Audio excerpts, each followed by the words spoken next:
व्यक्ति काम करने में मन नहीं लगेगा, आलसी बन जाएगा, काम छोड़ देगा, बहुत जल्दी झगड़ा करना शुरू करेगा, इरिटेट करेगा, या फिर हम कह सकते हैं उसे गुस्सा जल्दी आएगा, ये प्रॉब्लम एनीमिया के लक्षण है। अब मेरी बात जरा ध्यान से सुनना। मान लेते हैं कि कोई बच्चे में हमें ऐसे लक्षण मिले तो कई बार पेरेंट्स उसे डॉक्टर के पास ना दिखाकर किसी बाबा के पास ले जाएंगे। अब मान लो बाबा कहेगा कि आप वैष्णो देवी गए हैं, कृपा वहां से आ रही है, तो ऐसी परिस्थिति में अब वो वैष्णो देवी बच्चे को लेकर गए। अब कल्पना करो कि वहां पर बच्चा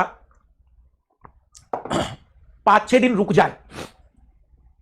वहां पर बच्चा 5-6 दिन रुक जाए, 5-6 दिन रुक जाए, तो क्या होता है कि ऊपर जाने पर देखना, हमारे देश में मंदिरों को ऊंचाई पर क्यों बनाया गया, जिसने भी बनाया बहुत लॉजिकल बनाया, बहुत साइंटिफिक तरीके से बनाया। जैसे ही वो ऊंचाई पर जाएगा तो वायु की सघनता बहुत कम होगी,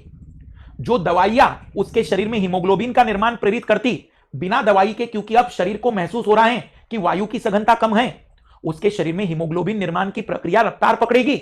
और कुछ ही दिनों में हीमोग्लोबिन की मात्रा बढ़ जाएगी। जो लोग पहाड़ों पर रहते हैं उनमें हीमोग्लोबिन हमसे ज्यादा मिलेगा, क्योंकि वायु की सघनता वहां पर कम है, तो जितनी वायु है उसी में ही काम करना है, तो हीमोग्लोबिन ज्यादा होना चाहिए। अब ये बच्चा जब लौट कर आएगा ना कुछ दिनों के बाद,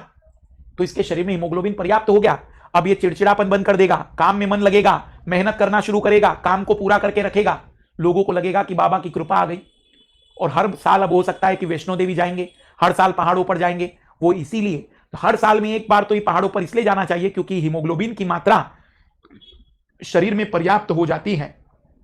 और इसी कारण से हम ये कह सकते हैं कि पहाड़ों पर मंदिरों को इसलिए बनाया गया, और माताओं के मंदिर इसलिए बनाए गए क्योंकि वो भी एक प्रकार की प्रकृति है जिसको जानना और समझना बहुत जरूरी है, और इसीलिए पहाड़ों पर मंदिर बनाए जाते हैं ताकि